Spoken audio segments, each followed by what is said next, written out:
¿Sabías que una parte fundamental del siglo XX ha sido contada de forma incompleta, incluso manipulada deliberadamente?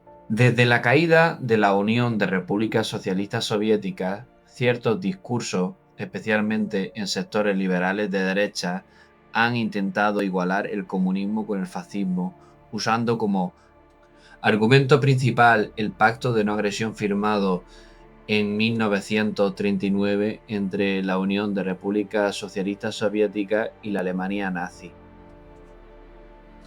Pero esta visión oculta hechos clave: la brutal represión fascista contra el movimiento obrero, los intentos fallidos de la Unión de Repúblicas Socialistas Soviéticas por forjar una alianza antifascista con Occidente y el complejo tablero diplomático de los años 30. Te vamos a contar lo que rara vez se menciona para entender lo que realmente ocurrió antes del estallido de la Segunda Guerra Mundial.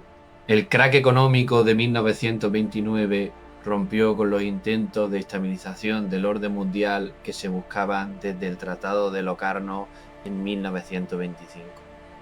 La crisis sumió a las clases populares en la miseria y generó un caldo de cultivo perfecto para la inestabilidad política, sobre todo en regímenes liberales recientes y sin tradición democrática.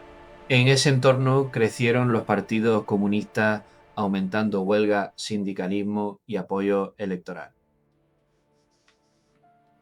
Frente a esto, sectores liberales comenzaron a ver el fascismo como una opción para mantener el orden capitalista y evitar una revolución comunista. Italia, bajo el mando de Mussolini, se convirtió en el ejemplo a seguir para regímenes autoritarios en Europa, quienes adaptaron sus métodos a sus propias realidades nacionales. En 1934, Polonia firmó su propio pacto de no agresión con Alemania, ignorando los llamados soviéticos a una coalición antifascista. Japón invadió Manchuria en 1931 e Italia anexó Etiopía entre 1935 y 1936 sin consecuencias reales, debido a la impotencia de la Sociedad de Naciones. Alemania también siguió su expansión. En 1935 recuperó el Sarre y en 1936 militarizó Renania, rompiendo el Tratado de Versalles. Durante la Guerra Civil Española, el pacto de no intervención fue sistemáticamente violado por los fascistas mientras Francia detenía los cargamentos soviéticos en la frontera. Durante la Guerra Civil Española, Estados Unidos adoptó una postura oficial de neutralidad respaldada por las leyes de neutralidad aprobadas entre 1935 y 1937 que prohibían la venta de armas a países en conflicto.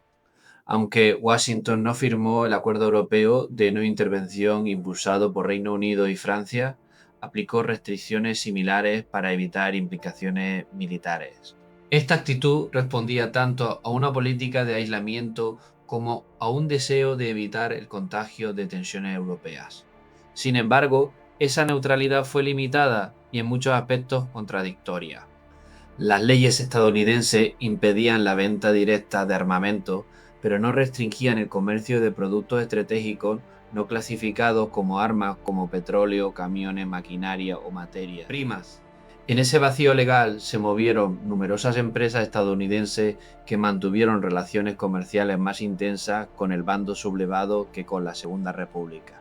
Estas operaciones resultaron decisivas, ya que el acceso a combustible y medios de transporte fue crucial para el éxito logístico y militar de los franquistas. Una de las empresas más destacadas fue Texaco, que suministró petróleo al bando de Franco, incluso violando ciertas normativas internas. También compañías como Ford o General Motors vendieron camiones que terminaron en manos del ejército sublevado. A esto se suma la dimensión financiera. Figuras como Prescott Bush, abuelo del presidente George Walker Bush, estuvieron vinculadas a bancos estadounidenses con intereses en empresas alemanas y europeas que mantenían relaciones económicas con regímenes autoritarios, incluyendo indirectamente al franquismo. Aunque estas conexiones no se dirigieron exclusivamente a España, sí formaron parte de una red internacional de apoyo económico que contribuyó a reforzar la maquinaria de guerra fascista en Europa.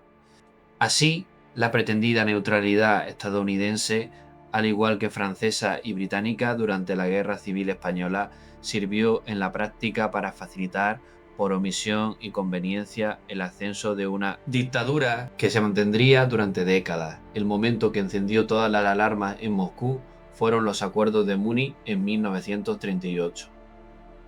Alemania, Italia, Reino Unido y Francia firmaron un pacto que entregó los Sudetes a Alemania sin consultar a Checoslovaquia. Aprovechando el caos, Polonia y Hungría tomaron parte del territorio checoslovaco. Para Stalin, este fue un claro indicio de que las potencias occidentales estaban dispuestas a sacrificar países enteros para aplacar a Hitler, dejando sola la Unión de Repúblicas Socialistas Soviéticas. En paralelo, los soviéticos libraron dos batallas contra Japón en su frontera oriental, el lago Hassan en 1938 y Stalin Gol en 1939. Ganaron ambas, pero el conflicto mostró que el peligro estaba en varios frentes. La política de apaciguamiento, liderada por Reino Unido y seguida por Francia, tenía como objetivo evitar una guerra con Alemania, al menos oficialmente. Pero, desde la perspectiva soviética, estas potencias llevaban años evitando una verdadera alianza, lo que aumentaba su aislamiento. Mientras tanto, las concesiones a los fascistas seguían creciendo. Cuando en 1939 la guerra ya era prácticamente inevitable, Francia y Reino Unido enviaron una misión diplomática a Moscú. Sin embargo, esta fue vista por los soviéticos como una farsa. Los delegados viajaron en barco, tardando semanas en llegar, y no tenían autoridad para negociar ni firmar nada importante. Esa misión diplomática, percibida como un gesto vacío, solo sirvió para profundizar la desconfianza de Stalin hacia sus potenciales aliados occidentales. La falta de poder de decisión de los enviados británicos y franceses, así como el retraso deliberado en sus desplazamientos, indicaba que no existía un interés real por parte de Londres y París para comprometerse en una alianza concreta contra Alemania. Moscú interpretó estos actos como una señal inequívoca de que las potencias occidentales preferían seguir ganando tiempo, esperando que la Unión de Repúblicas Socialistas Soviéticas fuera la primera en enfrentarse a Hitler, mientras ellas se mantenían al margen del conflicto inicial. En contraste, Alemania adoptó una postura mucho más directa. Envió a Ribbentrop en avión y con plenos poderes para negociar un acuerdo. Esta diferencia en la forma y el fondo de las negociaciones fue determinante. Stalin, consciente de que la Unión de Repúblicas Socialistas Soviéticas no estaba lista para una guerra a gran escala, en gran parte por las purgas que habían debilitado al Ejército Rojo, optó por firmar el pacto Molotov-Ribbentrop. Esta decisión, aunque polémica, fue vista como una medida táctica para ganar tiempo y prepararse para el conflicto inevitable con Alemania. El pacto fue, en esencia, un intento desesperado por evitar que la Unión de Repúblicas Socialistas Soviéticas quedara completamente sola. A pesar de que la política de apaciguamiento británica tenía como supuesto objetivo evitar una guerra directa con Alemania, existían sectores influyentes la esperanza de que Hitler optara por atacar a la Unión de Repúblicas Socialistas Soviéticas. Esta idea se alineaba con la tradicional estrategia británica de evitar hegemonías continentales, fomentando conflictos en Europa desde una posición segura gracias a su insularidad. Sin embargo, este cálculo político no tuvo en cuenta algunos factores esenciales. Uno de ellos era el profundo sentimiento de revancha que Alemania aún conservaba hacia Francia tras la humillación del Tratado de Versalles y la derrota en la Primera Guerra Mundial. Otro factor ignorado fue de tipo estratégico. Desde la perspectiva militar alemana, era mucho más viable comenzar una campaña contra Francia, un enemigo con una menor profundidad territorial. De hecho, tomar primero Europa Occidental ofrecía una ventaja táctica clara: eliminar un frente antes de iniciar una larga y agotadora guerra en el este. Este error de cálculo por parte de Reino Unido y Francia acabó por facilitar la expansión inicial del Tercer Reich, permitiéndole ganar tiempo, recursos y confianza antes de lanzarse a la invasión soviética. Así, mientras Stalin ganaba tiempo y reorganizaba sus fuerzas, Alemania se preparaba para su expansión definitiva. El pacto con la Unión de Repúblicas Socialistas Soviéticas le permitió a Hitler centrarse en la invasión de Polonia sin preocuparse de una respuesta soviética inmediata.